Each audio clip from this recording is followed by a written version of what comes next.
Кој што се огрешил од законот треба да си одговара. Затворскиот систем во Македонија е мета на удари постојано веќе години наназад.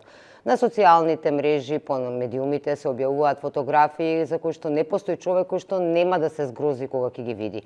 Меѓутоа, дали е таква? Какви ни се условите во затворот? Денеска во студиото најден имам човек кој што може да зборува околу оваа тема, господинот Јовица Стојановиќ, кој што е веќе 30 и кусур години низ затворскиот систем, сега во функција на прв човек на управата за извршување санкции. Ви благодарам што се озвавте на поканата. Јас пред мене имам, вие ги донесовте некои фотографии за тоа да се види како луѓето мислат дека изгледаат затворите. Не знам дали ќе може камерата да покаже.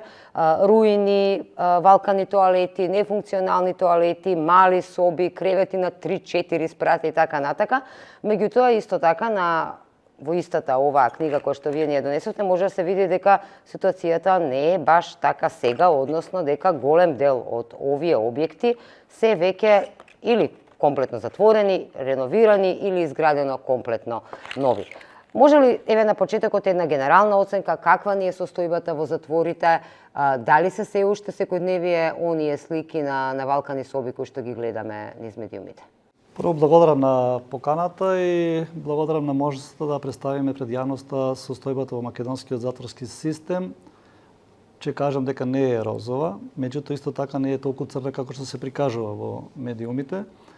Имено од 2017 може да направам осврт кога бев директор на управата за извршување санкции, што е затекнато, што е направено, кои беа плановите тогаш, зошто се даде амнестијата и што требаше да се направи во меѓувреме за да се надминат забелешките од ципити. Значи, ние на добар пат сме тоа да го правиме, меѓутоа моменталната пренатрупаност што се појавува во затворскиот систем, немањето на доволно капацитет доведува до гужви, до инциденти. Меѓутоа има доста голем број на вработени кои што се вложуваат максимално, дури и нивните животи се загрозени во одредени ситуации. Сето тоа да не биде така црно како што се прикажува во медиумите. Пренатрупан ние сега сите затвори речиси во Македонија, велите дека имаат многу осуденици, а токму поради тоа, како што говоревме пред емисијата, токму и поради тоа во 2018 година беше донесена амнестијата за да се растеретат сите овие објекти и да може да се реновираат, меѓутоа некаде имаше застој. Колку од ова што го планиравте во 2017 вие е реализирано, а колку останува да се реализира? Па вака, значи, кога станав директор на управата за извршување санкции август 2017 година, имаше еден добар дел од објектите веќе изградени со кредитот од Европска банка, кој што беше во висина од 46 милиони евра. Беше комплетно изграден Кумановскиот затвор и ставен во функција, бе изграден и отворено и полуотворено делење во Капено Мидризово, кои што не беа ставени во функција. Тие со доопремување на просториите ги ставиме во функција 2018 година. Исто така во 2020 година е комплетно реновиран затворот Битола, изградена е судницата во Капено Мидризово, исто така е направен и воспитно-поправниот дом ставен во функција на 3 ноември 2020 година. Рековте дека функционира судницата. Тоа беше едно од работите за кои што се велеше дека нема да има можност да се одложуваат судењата поради тоа што не стасал затвореникот, не сте имале комбиња да го донесете до судницата и така натака. За тие поголеми судења се направи таа судница, функционира, се користи. За да стане јасно што представува таа судница и зошто е таму лоцирана, треба да се има во предвид дека таа е примарно планирана во кругот на казнено-поправна установа Скопје, односно во Шутка, меѓутоа, познавајќи ја просторот кај што е лоциран затворот, именно таму работев 9 години. Во околината се направија нови објекти, згради, и тоа е небезбедна средина за притоски. Тоа се овие слики што сега ги покажува во судницата. Тоа е за судницата. Комплетно е опремена, има и за преведувачи дел и дел за новинари, и за заштитени сведоци. И сега што е проблемот пристапните патишта, претпоставувам? Не, идејата е дека позади судницата има централен притвор со 412 кревети, за тоа се средства обезбедени со кредитот, кои што се стојат неискористени поради непочнување на градбата, имено во меѓу простор период овие 2 години пораснаа цените и треба некои додатни средства да се обезбедат и документи за да се почне таму со градба. Тогаш ќе има доволно капацитети, тоа е втората фаза за обнова и реконструкција на затворскиот систем, поготово на Идризово, каде што во затворениот дел, каде што беа сместени сите оние работеници што ви стојат во позадина, ќе се срушат и ќе се изградат 500 нови кревети, значи како што е нов приемен дел, дом болница, објект за високо безбедносни ризични лица, и тогаш ќе се намали таа пренатрупаност. Меѓутоа, Како, господин Стојановиќ, кога веќе имаме пренатрупани затвори, уште толку сега ќе влезат 1 милион, имаме мал милион случаи кои што се уште не се нели завршени, на повидок нова амнестија или имате нешто на ум како можете да растеретите еден затвор за другиот да се направи да ги префрлите или не знам? Па има тука друга работа која што стои на нашите суди на располагање, тоа се алтернативните казни, пробацијата, која што секаде во светот се користи, има огромен бенефит за државата и за затворите и за осудените лица. Например, ќе кажем дека во нашата држава ретко кој зборува дека постои пробација и како тоа изгледа и колку тоа е бројчено присутно и што би тоа значило во решение на пренатрупаноста во затворскиот систем. Да објасниме за гледачите накратко, пробација е кога Пробација човекот е осуден, а не е во затвор. така. Или пак е од затвор па пуштен надвор од затвор. Значи од 2015 Домашен затвор со и така натака. Од 2015 година во нашата држава има закон за извршување за пробација. Од 2016 е ставен во функција, меѓутоа од 2017 првата канцеларија во 11 месец во Кривичен суд е отворена со помош на претседателот Иван Џолев и префрлени вработени од управата да работат таму. Сега имаме 9 канцеларии, односно 10 со вкупно 30 вработени високо образовани лица со специфични профили кои што работат и можам да набрам на брзина вака кои се тие мерки кои што стојат на располагање и да кажем статистиката како се движи, па јавноста ќе оцени дали тоа е добро или е лоше, дали постои или не постои. Значи, под број 1 тоа е проценка на ризик на обвинет во текот на судската постапка, втората е условна осуда со заштитен надзор, третата е општо корисна работа, четврта е куќен затвор и петата е условен отпуст со заштитен надзор. За да биде појасно како се движи таа статистика, значи во 2017 година има 4 предмети. Во 2018 има 2 предмети.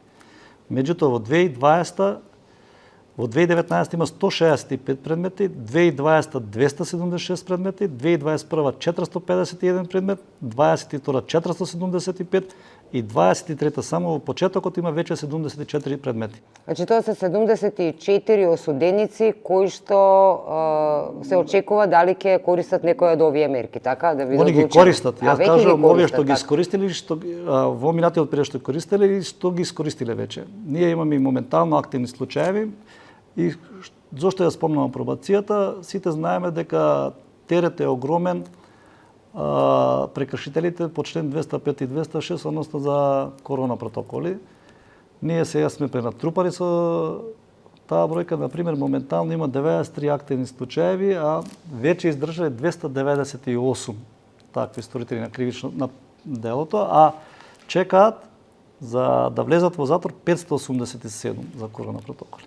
Сите овие, моje мислење, имало можност да бидат на алтернативни казни, односно да бидат пробацијски. Добре, претпоставам, односно не знам, прашувам, дали секој може од осудениците да по негово барање или по не знам да конкурира, да речеме, за оваа пробација алтернативна казна или сепак тоа зависи од за кое дело кој е осуден и колку години затвор? Тоа зависи од судот за примарно осудените да дадат директно пробација, на осудените им стои на располагање условниот отпуст со заштитен надзор. Значи во самите затвори постојат лица кои што изготвуваат такви предлози и после тоа на судот е дали ќе ги прифати или нема да ги прифати. Апелот е дека треба тоа да бидат похрабри и повеќе да го применуваат со дури подолг период да даваат за надзор, например до 12 месеци. Меѓутоа би се соочиле со некој вид судир од јавноста, односно критика од јавноста, бидејќи нели оној кој што е во затвор сторил нешто и треба да си одговари и да си одлежи, а сега ќе испадне дека го Да, ма тоа не станува за тој што има кратка казна, станува збор за тие што има подолги казни, тие веќе се изгубиле во просторот и времето, да кажеме, затоа што после 10 годишна затворска казна, кога ќе го пуштите веднаш надвор, често пати имаме случаеви дека тоа лице повторно прави кривично дело зашто не може да се снајде во средината. Пробацијската служба е таа што треба да го води тоа лице, значи уште пред да излезе од затворот, пред да биде предлогот даден, и да го преземе тоа лице, да го му укаже патот во општеството, во средината, дали да има едукација, обука некоја, за да се снајде и да се реинтегрира во нашата средина. Затоа што најчесто тоа се наши пријатели, комши, роднини, познаници, кои што после 10 години затворени, кога ќе ги пуштиш надвор, тешко дека се снајдат. Така, не сите осуденици се криминалци со тешки кривични дела, убици и така натака, има за секакви дела во затворите. Меѓутоа, кога сега зборуваме за ова, морам да ве прашам, Боки 13 и Гордана Јанкуловска. Боки 13 ни сите медиуми тврди дека има сериозна здравствена состојба, дека доколку не биде на домашно лекување, домашна храна, посебен надзор, ризикува да му се создаде и канцер, дури и ги обвинуваше судските, односно затворските лекари во случајов за недоволна нега и така натака.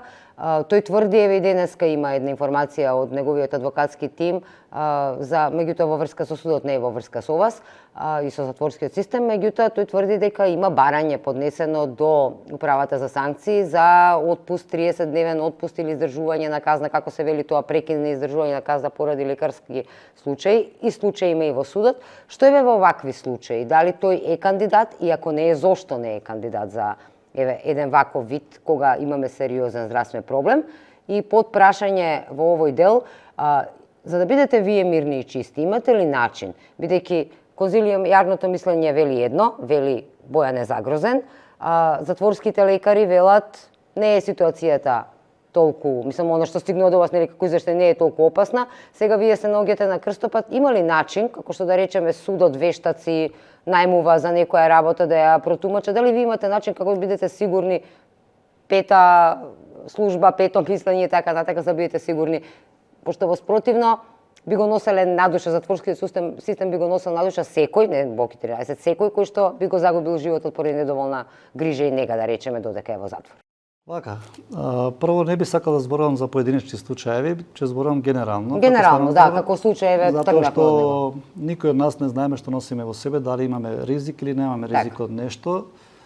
Втората работа, здравствената заштита во затворскиот систем потпаѓа под Министерство за здравство, односно јавните здравствени установи, во конкретниот случај за Идризово, за Шутка, е јавната здравствена установа Битпазар. Значи, вработените или тие што работат во затворите, не се вработени во затворот, тие се вработени во Министерство за здравство.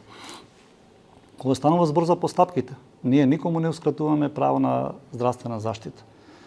Предметното лице што го спомнавте, мисля че дека е во болница, го обезбедува двајца затворски полицајци, ако така процени докторите, не е единствен случај, повеќе, значи се носат на физикална терапија, по клиники разни кога има потреби, кога тоа ќе ординира одреден лекар, значи ние не стоиме на патот на нивната здравствена заштита и сакаме тоа да биде на повисоко ниво, затоа што брзината или можеби достапноста на сите не е така брзо како што би сакале ние да биде. Така. Добро, меѓутоа ова се сепак, овие лекари се општи лекари, да не речеме, од примерно здравство, во некој случај некојаш требаат специјалисти, за вие да си бидете исто така безбеден и сигурен, бидејќи и во јавноста вели дека секој што ќе влезе во затвор одеднаш се разболува. И тоа држи, дека има и злоупотреби и манипулации. На кој начин можете вие, што повеќе би ви било потребно од овој дел за вие да бидете безбеден и сигурен? Едно од решенијата е изградбата на дом болницата, иначе во КП Дом Идризово има и арестантско оделение во самиот круг на државната болница, меѓутоа јас сакам да кажам генерално за што станува збор. Значи, постапката за прекид на казна, ние мора да собереме податоци од сите страни. Како управа за рушење санкции немаме вработено медицински лица, меѓутоа ние не цениме само здравствената состојба, нити пак можеме да цениме здравствената состојба, затоа што тука има влијание и висина на казна, ново дело, значи битно е дека ние не ограничуваме правото на лекување. Меѓутоа, судот е тој што го донел во установа, судот е тој што треба да одлучи за таа работа. Имено во моментот се изработува измени и дополнување на закон за извршување санкции, каде што една од препораките или од барањата на учесниците во таа комисија, конкретно ќе кажем и ја како адхок, пошто сум ново именуван вршител на должност директор на управата за извршување санкции, барам две точки да се исклучат од тој закон, односно да нема право директорот на управата за извршување санкции да носи одлука за прекин на казна, затоа што директорот на управата не е учествувал во судската постапка, тоа е работа на судот. И втората работа е предвремено отпуштање на осудените лица од издржување на казната. Има други институти за тоа работа, значи има условен отпуст, има помилување, Тоа е сепак работа на судот и на други органи. Не би сакал ние како установи да имаме директна улога во И да ве прозиваат тогаш, да, дека во должината или скратување на должината на казната и да импутираат одредени несакани речи го информации дека некој е подложен, некој не е подложен на корупција. Сметам дека поголемиот дел си работат честно работата, а би сакал да направиме напор. те чуле сигурно дека во јавноста се говори, ако платиш толку илјади евра ќе добиеш викенд, ако не платиш или подобра соба или така натака. Кратко се да ги прекоментирате овие работи. Со овие измени на закон претпоставувам ќе се заштитите од еве вакви обвинувања. Па не е само законот тој што треба да донесе таа работа. Ние имаме повеќе активности кои што ги работиме да доскочиме што се вика на овие работи што се слуша, што се зборуваат и што ги овозможуваат вработените. Осуденото лице тражи излез. Оно е спремно све да направи, меѓутоа вработените тој што треба да одолее на таа приказна, имено во тој контекст 2019 година кога се правеа измени и дополнување на законот за извршување санкции, на сите вработени во затворскиот систем е зголемена платата за 30%, вклучувајќи ги ресоциализација, исто така и тие што работат во административните згради. За да не биде за изговор 25%. малата плата. Точно. Просечната плата во затворскиот систем е преку 30.000 денари уште пред 4 години. Значи 2019 есента надмина 31.000. Но еве сепак се уште ни се случува, Значи одредени лица како висината на случај. платата и на доходот не е оправдание за некој да земе или да не зема пари, така значи тој има склоност. Ние сакаме да направиме, значи и правиме напори за да го намалиме тој проток на такви действија и сметам дека сме на добар пат да анулираме голем дел од тие работи. Лоцирани се тие точки каде што може да се случуваат такви работи и денеска прв пат учествував во дискусија на комисијата. Ги таргетираме кои работи треба да се изменат за да се намалат тие можности, а секако и инспекцијските надзори, односно надзорите стручни кои што ги правиме од управата. Имајќи во предвид дека сум 29 години во затворскиот систем и имам предпоставки каде тоа се случува и кој тоа може да го прави, да точно го таргетираме тоа место со надзорот и да го најдеме формално правен начин да го процесираме во судскиот систем, односно преку обвинителство и до суди. Би сакал, би ми било големо задоволство да тоа го реализирам за да докажем и пред себе си и пред јавноста дека не се сите подложени на такви работи. Морам да кажем, Не може да се генерализира токму стигаат така. непристојни предлози и до мене. Меѓутоа, они што ме познаваат знаат дека такво нешто не проаѓа и дрскоста да понудат еквивалент е навистина непримерна.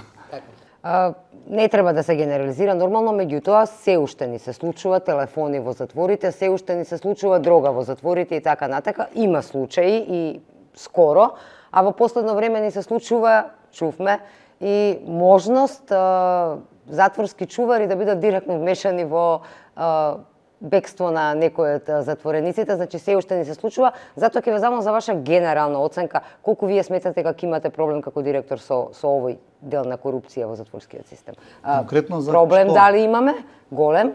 За Како ќе ги корупција? оцените затворските чувари во корупција Македонија има. во моментот? Како ќе ја решиме? Па, И за колку време? Има повеќе начини. Значи, јас ќе се навратам малце на 2005 и 2006 година, кога бев директор на КП Номид Ризово. Имено тогаш во нашиот систем е ставен првиот блокатор на мобилни телефони, тогаш беше 2G. И тогаш се ставени првите видеокамери во КП Номид Ризово, кои што многу помагаат во однос на спречување на недозволени действија. Меѓутоа, ние исто така имаме обврска да овозможиме контакт со семејствата на лицата кои што ја издржуваат казната во нашите установи и се прават некои планови и насоки во тој правец. Едната од можностите кои што е поевтина варијанта е ставањето на мини централи во самите објекти кои што може да подржува до 20 говорници, меѓутоа во втората фаза побарано да се инсталира опрема која што ќе биде достапна на сите осудени лица и да биде подложена на контрола.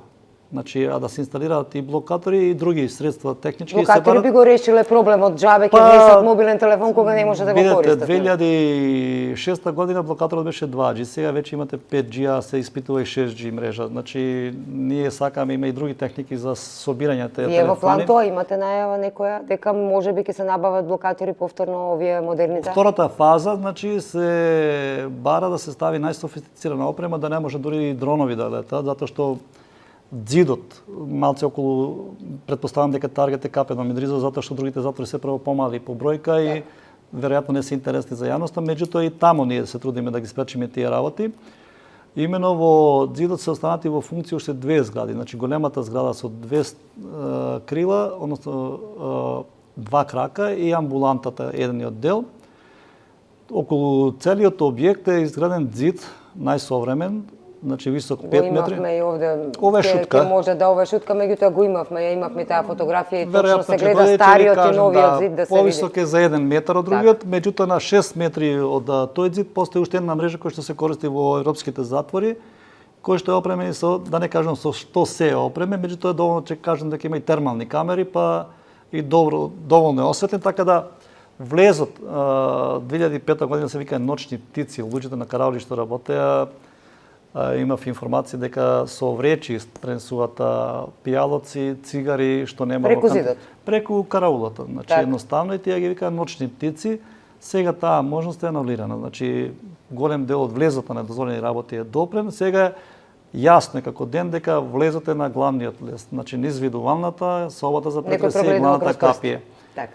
Веројатно е тоа, меѓутоа сметам дека на добар пат сме и тука да направиме позасилен надзор, веќе има и резултати и заплени на недозволени работи, меѓутоа исто така сакам да кажем дека со задоволство че се потрудим да најдеме како тоа влегува и кој тоа го прави, затоа што не сакам поради неколку поединци да бидат обвинети 1100 вработени во затворскиот систем. Токму така, да се генерализира. Така. Оваа книга која што ја донесовте е импресивна, јас морам да кажам, и сега доаѓаме до овој еден дел кој што мене како на жена ми дојде убаво, да не речам. Во затворот мислам дека рековте дека е во Штип за детскиот дел, само да го најдам. Да, Штип е првото детско каче со поддршка на Советна Европа, направено првото детско каче во Југоисточна Европа, каде што децата на осудените лица доаѓаат посета, имаат игротека, имаат можност да гледаат и цртани филмови. Исто такво детско каче со помош на Советна Европа изградено и во затворот Прилеп, во казнено-поправниот дом Прилеп, а Советот на Европа безрезервно не поддржува. Имено да кажем дека има комплетно во женскиот дел променето инвентар, кревети, душици, мини кујни, перални, чајни кујни донирано, тоа беше во вредност од 26.000 евра. Сега има донирано стоматолошка ординација во Идризово, која што е сместена во новото полуотворено одделение, кое што мислам дека треба се види јавноста, да не ги гледа тие само грдите слики. Слики, така. Стоматолошкиот стол чини 20.000 евра. Мислам дека и приватни стоматолози немаат толку. Тука ја нема, зашто е накнадно донирана. Така. Ова се сега собите во Тоа се собите Идризово, во да, Идризово, со приметувате дека телевизори. има и LED телевизори од 32 инча, да бидат унифицирани сите и имаат бесплатна кабелска телевизија за да се намали степенот на корупција. Имено порано се плачело за внесна телевизор, внесна бум, внесна душек. Така. Поентата и нашата заложба е да направиме доволен капацитет за да има вишок кревети, како што ќе има вишок кревети, тогаш како ќе продава кревети кои имате? Дали е вистина дека сега има затвореници кои што се сместени на кревети на 3 ката? Не на 2, на 3. Апсолутно. Во зградата, да, високи се спратовите, високи се таваните, затоа што ако гледате по кубатура и по квадратура, Идризово задоволува европски стандарди, меѓутоа лошо распоредени се. Така. И точно е дека во собите има кревети на 3 спрата, тоа се од оние војнички кревети, затоа што физички нема каде да се сместат тие кревети. Точно исто така дека има дел што спијат и во ходник на душеци, а хигиената околу тие простори сепак самите осудени лица треба да држуваат, како што ние дома си одржуваме или работните простори каде што сме, се должни сами да одржуваат. Битно дека имаат пристап до вода, до санитарни јазли, а одржувањето на тие истите зависи од нив самите. Иначе Пред да одиме на тоа дека се планира и тој дел да нема веќе 3 кревети, само да ја завршам мислата за детското оделение. Кога дојдов до детското оделение, дојдов сега значи до жените затворенички, најеклатантен пример Гордана Јанкуловска, екс-министерката. За женскиот дел се вели дека малку се не се во иста положба како и мажите осуденици, затоа што мажите осуденици може да додат, нели, како беше во отворен дел, па да имаат, како беше на отворено судење со викенди, со време до дека жените, затоа што постои еден затвор овој во Идризово за нив, ја немаат таа можност. Дури се говореше дека Гордана Јанкуловска како млада мајка, нели, има малолетно дете, бебенце, дека многу ретко го гледа и така натака. Коментар околу ова, дали е навистина така и што се прави околу тоа истиот третман да го добијат и жените затвореници и они да можат да одат на викенд и на не знам преку ден да може да бидат вон да доаѓаат навечер, како беше, дали е тоа се уште функционира? Така, во вашата констатација имате две работи. Првата се условите, кои што имав можност 13 месеци бев, значи од 13 ноември 2020 година до 27 декември 2021 година бев директор на Казнено-поправниот дом Идризово. И во тој период сум задоволен од тоа што успеавме со менаџментот и со пријателски фирми, донатори, да комплетното женско оделение, значи да поставиме на подовите плочки, да замениме прозорите со термопан прозори, да набавиме соларни панели за да имаат топла вода почесто жените, пошто има и други потреби, а во однос на тоа дали речи го се обесправени во однос на мажите во овој дел, мислам тоа е законот, нели сепак? Мислам дека законот и подзаконските акти се исти за сите, меѓутоа ако има некои недоследности кои што ги спомнувате и кои што се дискутираа на некои медиуми, комисијата го има и тоа во предвид, работаат значи на измените дополнувањето на Законот за вршење санкции, од кој што закон кој ќе биде усвоен произлегуваат некаде околу 70 на нови подзаконски акти, затоа што тие што се на сила, кога ќе има промена во Закон за извршење санкции, нужно е да се сите прегледаат и да се дополнат или да се изменат за да бидат во функција. Тука помош имаме од Советот на Европа, исто така ќе кажам, ОПСЕ, невладините организации кои што од 2017 до 2020 лично јас имам подпишано преку 200 одобрувања за влез натре на сите што сака да се занимаваат со оваа проблематика и мислам дека тие се нашиот коректив во теконото работење. Меѓутоа се уште нема случаи жени да бидат пуштени на викенд.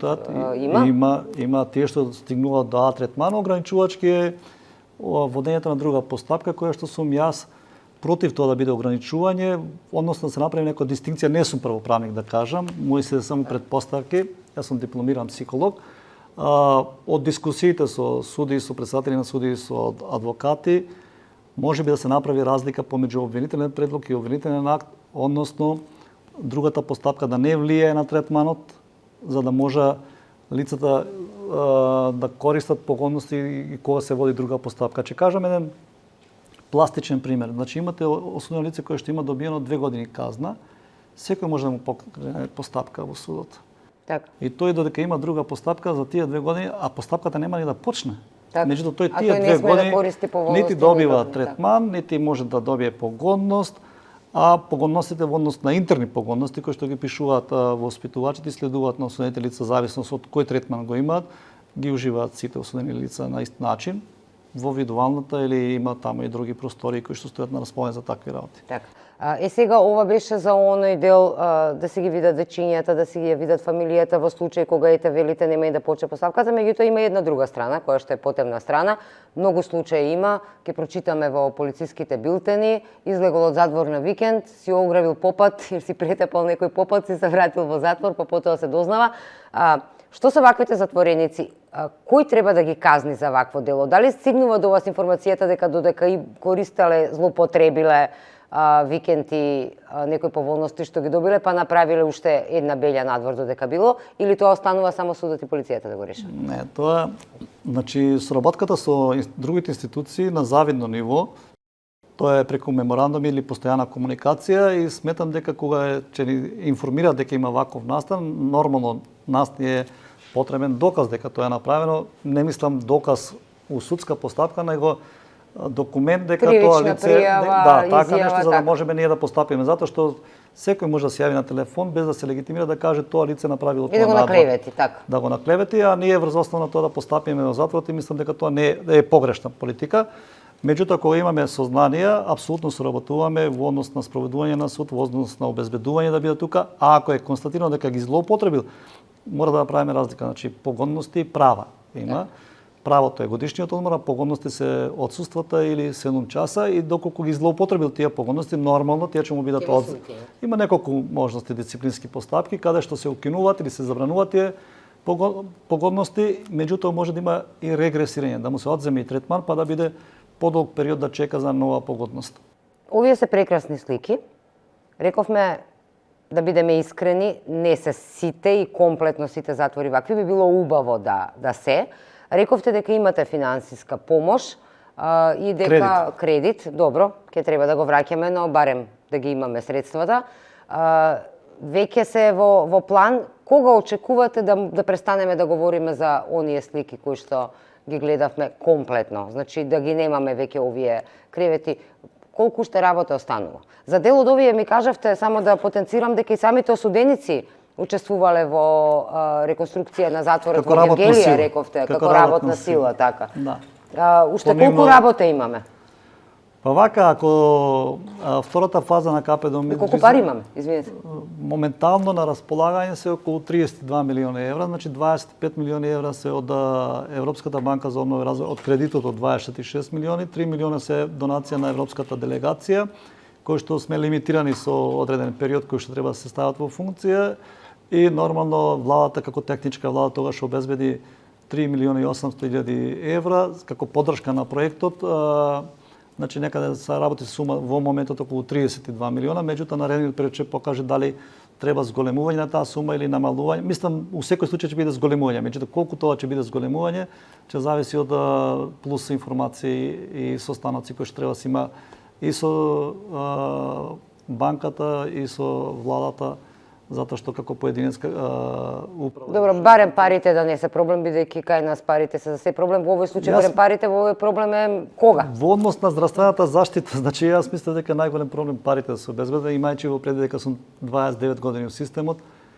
Направивме анализа дека на годишно ниво во едно период од 5 години се троши од 18 до 22 милиони денари за сите потреби на осудените лица, приватно да се лекуваат. И тогашната влада, значи 2018 во буџетот со премиерот заедно, знаете дека тој беше во посета во Идризово, во Школарци, во Старачко, тие објекти не постојат, срушени се.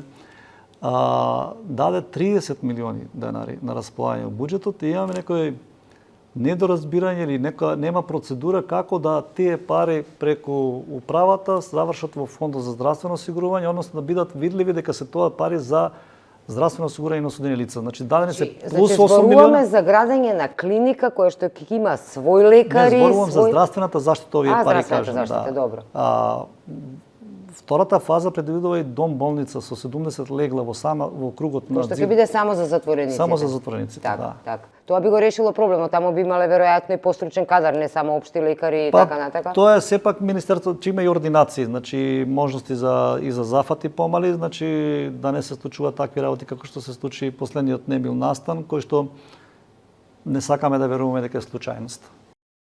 Меѓутоа тоа истражните органи ќе го докажат. Што е со храната на осудениците? Со години наназад имаше дрва и камења се фрла со тоа што им се дава храна на затворениците. Вие одевте по затворите и без најава, познати бевте по тоа што ги засукавте ракавите и буквално им тропнавте наврата и на затворите, а видите како работат кога ненајавено доаѓате. Дури еднаш изјавивте и дека самите сте седнале во мезата и сте јаделе од таа храна. Дали тоа значи дека сега е состојбата добра? Апсолутно, значи неопходна е потребата да менеджментот ја проба храната која што ја користат осудените лица, затоа што по јавните набавки гледаме дека се набавува храна по категоризација, односно по табела, колку треба да има вредност таа храна за тој оброк за секој осудено лице и сакам тоа што е набавено да заврши кај осудените лица. Друго е дека многу случаи на злоупотреби, чимова го велите вака? Па да. Некогаш се случува дека вработените си направат, односно за вработените куварите ќе направат одредена тава или не знам што не е допустимо. Место 5 компанчиња, 2 компанчиња и така натака. Баш на тоа мислев и затоа се потребни контролите и сега има во секој затвор по стандардни оперативни протоколи задолжени лица кои што треба да пробуваат и да евидентираат каква е таа храна. Впрочем, и јас сум бил воспитувач и директор на воспитно-поправниот дом и сум го пробувал оброкот и сум евидентирал во книгата дали Не сум експерт, меѓутоа дали ги задоволува критериумите, дали е по јелонек дадено, дали е вкусно или не е вкусно, за вкусови не се дискутира, меѓутоа ако има некоја забелешка, веднаш се интервенира во кујната да се направи. Апропо ова, во новиот проект, значи за Капедно Мидризово, планирана е централна кујна, перална и пекара за капацитет од 2000 лица да обслужува дневно, значи тоа се некаде минимум 6000 оброци да спрема по најсовремена технологија, значи со магазин, али тоа треба да се изгради. Во моментот имате установи каде што ви е мерак да се не да јадете, да кажем, тука ќе кажем Штип, Гегелија, Охрид, Вепедом, каде што има готвачи, каде што навистина луѓето се трудат. Иначе сум работел во Прилепскиот затвор, и во Шутка 9 години, и во Велешкиот затвор, и во Идризово, и во Воспитно поправен дом Тетово, и во затвор Тетово. Така да ми е познато дека има луѓе кои што навистина се грижат за храната, али како што рекоме за вкусови не се дискутира, некој не сака да јаде. Го спомнавте лицето кој што треба да има диетална храна. Така, некоја специјална исхрана. Има процедури за такви работи. Значи, од доктор се дава препорака, диета и се овозможува тоа лице да се добива таа храна секојдневно ако треба или пак да се ја готви во установата каде што е сместено. И сметам дека тука немаме пречки, имено доказ е тоа дека и многу храна или пакети од домашни што праќаат, доаѓаат во установите, кои што неретко се користат и за шверц, за протурање на некои недозволени работи, мал милион досетливи работи има како пробуваат да внесат некои работи внатре. Евидентно дека ни престои многу работа, труд и како што кажав, јас се не дека е супер работата во затворскиот систем, меѓутоа знаете дека е макотрпна работа. Че спомнам само неколку настани, имавте палење на возила, имате закани по лицата што работат тука затоа што постапуваат по прописи. Сметам дека тоа е жртва од вработените за да ја заштитат средината и населението од осудените лица во установите, затоа што не се тамо лица кои што се безазлени, имено вие знаете. Нешто така. Па имате да набрам неколку категории, например, имате насилници, имате диво насилје, имате доживотни казни, имате повратници странски бојшти, имате дилери, имате се имате. Луѓе со кои што не може со збор да се разбереш. Меѓутоа има и лица кои што не им е местото тамо, имаме психијатриски случаи кои што ние на клиника не сака да ги прими, а кога доаѓаат ципити кажува дека овие лица не се тука. Како да им објасниме дека тие лица не ги зема никој? Значи, тука пак ќе ја спомнем пробацијата, која што може да помогне во однос на растрептување. Само да ви кажем еден податок, имавме прекрасен проект, твининг проект со германска речи го поддршка и холанѓани. Имено во Германија во процедура од сите судски процеси во затвор завршуваат 5%. Во Македонија анализа направивме, тоа е 25%. Сметам дека со односот на чинење на еден осуденички ден и еден пробацијски ден е огромна разлика и сметам дека тоа треба да биде показател дека треба се почесто да се користи таа алатка која што им стои како широк диапазон. Како беше еден затвореник ќе чини државата околу 1200-300-500? Околу 1000 денари, еден пробацијски ден е, да речеме 100 денари. Таква паралела може да се направи. Огромна разлика, така. Па, мислам дека надвор што ми ја применуваат, не ја применуваат затоа што се по-либерални од нас, туку се по-економични од таа насока. Така. Како ќе го оцените според вас притворскиот дел, бидејќи луѓето кои што се во притвор не се осудени, тие луѓе може и да добијат ослободителна пресуда, а кај нас некако притворот, па и од на страната на судовите, меѓутоа и кај јавноста мнението е дека притворот е еден вид казна. Чим отидеш во притвор, готово ти си во затвор. Дали се разликуваат условите во притворот и би требало ли да се разликуваат од притворот во затворот? Чинам дека во овој момент немаме можност да имаме разлика. Тоа е шутка затворот, тоа е кој што го имаме тука е. Можеби да се одделени со некои соби за притвореници, соби за осуденици, но условите претпоставувам дека се исти. Во тој контекст може да напоменам дека во периодот од 2017 до 2020 се затворени 3 притворски одделенија, тоа е притворот во Прилеп, притворот во Битола и притворот во Тетово. Медиумите претпоставувам дека не е тоа интересна вест, меѓутоа се затворени затоа што немале услови како што треба. Како што кажав дека и 13 објекти во Капедно Мидризово. Значи донесена одлука дека немаат услови како што треба затворени. Само да се доискажам, значи правим компарација што било затекнато, што правиме и која насока ќе се движиме. Значи сите објекти кои што се субстандардни за функционирање на установите од било кој вид, ние гледаме да ги ставиме во функција и да со овие средства што стојат на располагање да направиме нови. Така и притворот во Шутка, значи тие се презумпција на невиност, тие се таму, меѓутоа не мора да значи дека ќе завршат во затвор. Токму така. Алатката притворање на осудено лице е за да се обезбеди тоа лице да биде присутно на суд. Значи судот треба да побрзо постапува да тие лица што помалку бидат во притвор, затоа што сметам дека се работи за лица кои што може да имаат други бенефити во новиот притворски центар во Казнено-поправниот дом Идризово округо што ќе биде изграден во позадина на судницата. Се предвидени и други форми да уште таму да со тие притворени лица да има работа со стручни лица, да имаат занимални, да имаат шеталишта повеќе да бидат на воздух и сите услови што треба да ги има како што ги има во други стандарди по европските затворски правила што се. Така. Оваа книга која што се говори на непобитен факт е дека се правело многу, се работело многу, токму така, значи има реновирање, на добар пат сме, се надевам дека ќе продолжиме, меѓутоа не сте мислеле само на личноста што се вели на овие соби, туку инсталирани се и соларни панели за да се заштеди на струја, како е во овие овде. Потоа имате и во некои каде што имало можности приклучок до газ и така натака да се заштеди. Јас се сеќавам едно време во затворот во Идризово дека имаше и Агенцијата за одземен имот, морам да ја споменем, која што на почетокот ни даде многу возила за да можеме. Знаете, 2017 многу судења се откажува затоа што немаше возила да се однесат. Да се однесат воопшто така. Дирекцијата, односно Агенцијата за управување со одземен имот ни излезе во пресет и околу 20 на возила ни додели. Ние ги ставиме во функција за да можеме да функционираме, да ги носиме лицата што се бараа на суд. Сега сте покриени во тој дел. 15 нови возила се купени во периодот дека бев јас. Така. Ги спомена оранжериите кои што постоеа, сега не постојат за жал во Идризово. Во Идризово не постојат, меѓутоа ова е Прилеп, Гевгелија, Струмица, Битола има Бавча, значи Штип нешто работи. Имаме затвори кои што навистина водат грижа за имотот државен кој што им е ставен на располагање, а Капедом Идризово, значи сите оние погони, тие се претворени некаде, не знам точно дали се 2014 или 2012 година, како стопански единици на самата установа беа се претправени во доел на владата, ставени се управители, тие се во функција, ништо не функционира. Бидејќи јас се сеќавам, поправете ме ако грешам, дека затворениците дури и изработуваа некои предмети кои што се продаваат, од кои што затворот потоа можеше да Сега тоа ништо не функционира. Реков дека долги години сум јас го памтам Капедом Идризово, кој имаше автосервис, браварија, производство на намештај, производство на пчелни уреди, мислам потреби, сандаци, центрифуги, потоа дуборези, шахови, кути, не знам што. Имавме економија, кокошки, крави, млекара, свој јогурт. Знаете, лично јас сум го конзумирал тој јогурт и кисело млеко што се правеше во Капедом Идризово. 2006 година, кога сум разрешен од Идризово, сето беше тоа во функција. Меѓутоа 2017 кога дојдов се во функција. Ова го постави како прашање како една увертира на следното прашање, ресоциализација.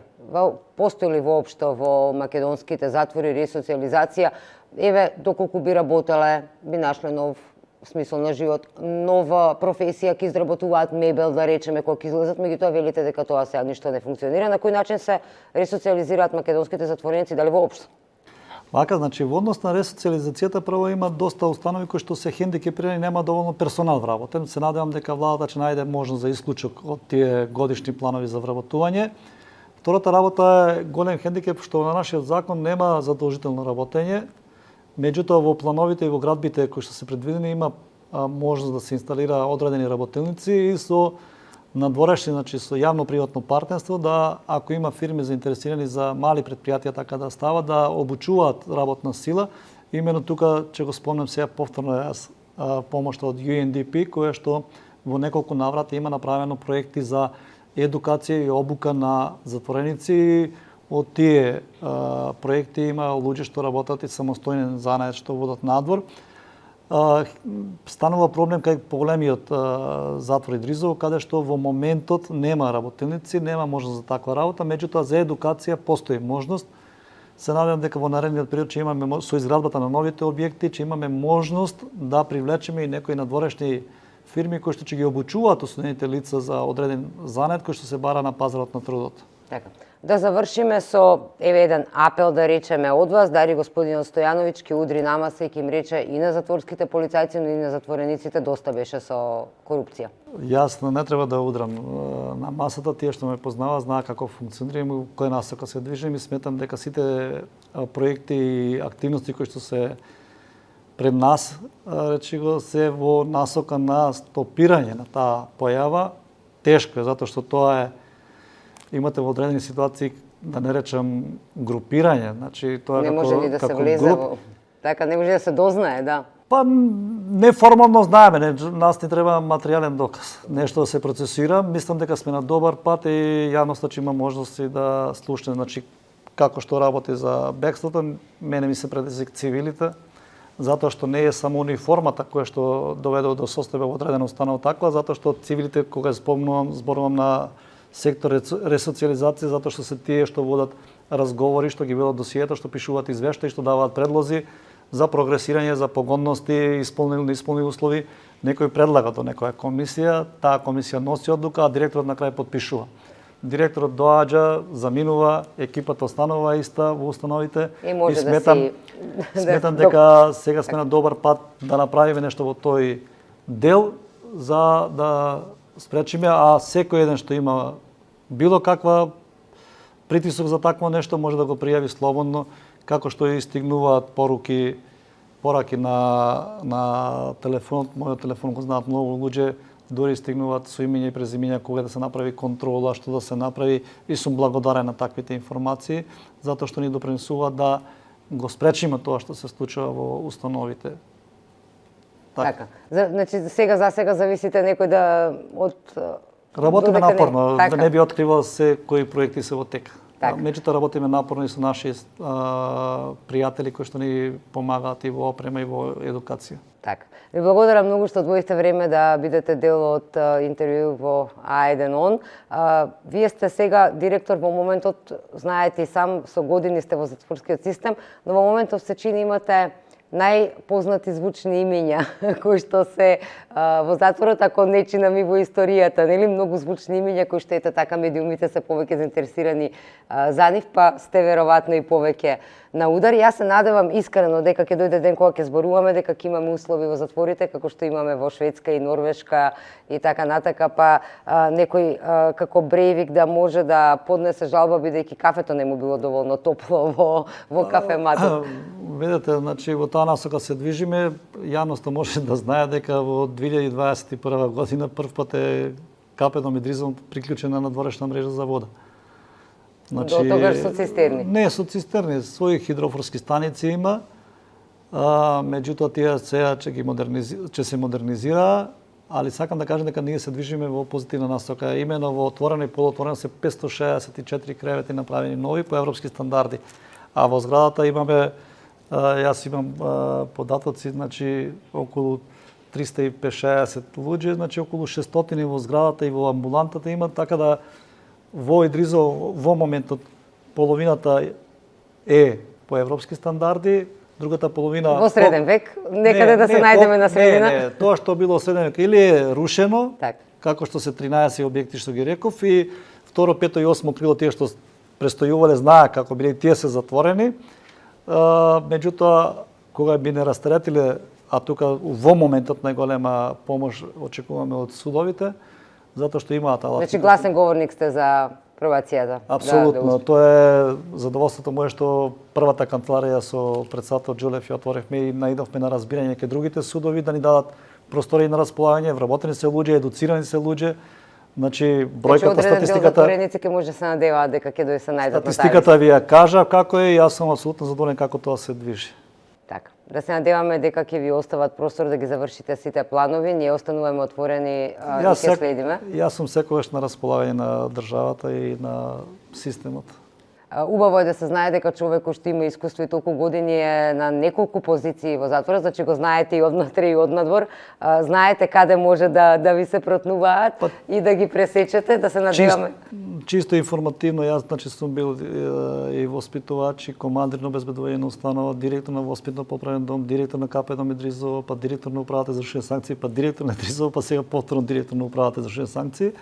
Сум работел во повеќе установи, така да не ми е непознаница состојбите и можностите и затоа сакам моите познавања тие работи да ги искористам во пракса и затоа учествував денеска и во комисијата и сметам дека таму работат врвни познавачи на проблематиката и професори кои што ќе најдат адекватно решение на овие тековни проблеми. Значи, носите закон, го пременувате, гледате пропусти, коригирате. Да се коригира, така, да не остане само на хартија.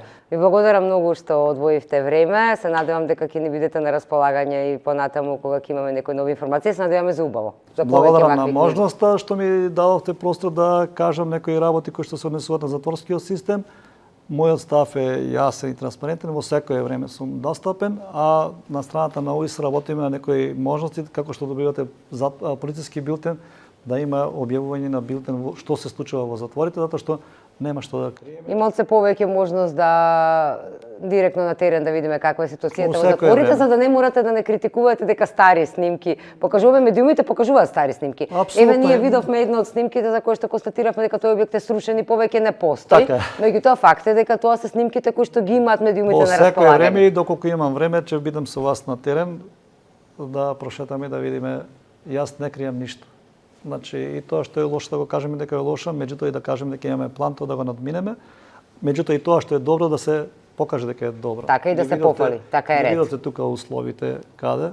Кажав, книгата е импозантна и навистина влева надеж дека ќе се поправат работите, се надевам дека ќе останете на овој пат. Тоа е напорна работа на вработените и сметам дека им треба поддршка, а и можност плюс вработување да се направат, затоа што на крајот само да ви кажем еден опис. Значи имате едно крило што го викаме шесто крило.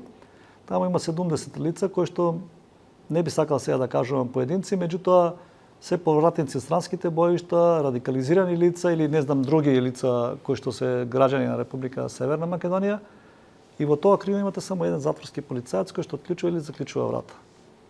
Како се чувствува тој? Ма тој не е баш безбедно. Еве јас сега кога кажавте еден човек. Зошто тоа го потенцирам? Затоа што нас не е потребно разбирање од државата и од институциите за да можеме да направиме вработување. Просекот на затворска полиција во Идризово, се извинувам вака што сум долг, меѓутоа на 6 осудени лица еден затворски полицаец, а треба да биде добро функционирање некаде 3 на 1. 3 осудени лица да има едно вработено лице. А замислете во Идризово е на 6 осудени лица, а знаете кои се лица престојуваат таму. Така. Да се надеваме дека ќе добиете пас и зелено светло од владата за сите ваши планови и се надевам дека ќе се озвете како што кажав повторно. Ви благодарам и вас што еве час речиси час не изслушавте за состојбата во затворите. Не е розово, но не е најкатастрофално. Најважно е што се работи. Ви благодарам што бевте со нас за сите нови вести на a1.mk.